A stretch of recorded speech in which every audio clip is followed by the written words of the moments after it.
Shqipëria do të përfitojë jo vetëm gaz të lëngshëm, por edhe investime të reja nëpërmjet marrëveshjes me SBA-n dhe Greqinë për sigurinë energjetike.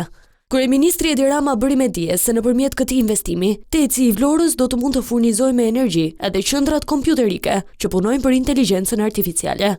Shqipëria do të furnizohet me gazin e lëngshëm amerikan për një periudhë 20 vjeçare dhe përmes Tecit Vlorës do të prodhojë energji elektrike duke krijuar një bazë të qëndrueshme për portofolin e diversifikuar të sovranitetit të saj energjetik.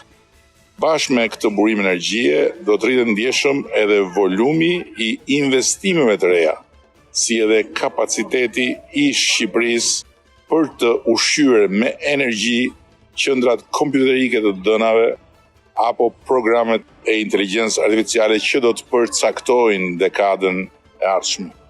Fal një tjetër marrëveshje të rëndësishme, do të nisë prodhimi i mjeteve detare në Pashaliman me mbështetjen e një kompanie italiane.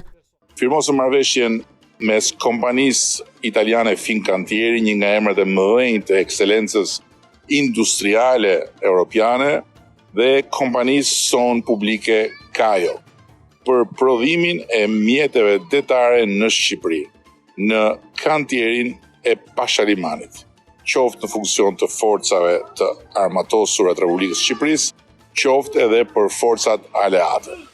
Kryeministri Rama gjithashtu bëri me dije se javën e ardhshme do të zhvillohet dhe aktiviteti pararendës i Kongresit Botëror të Ligjit, ndërsa samiti do të mbahet vitin e ardhshëm.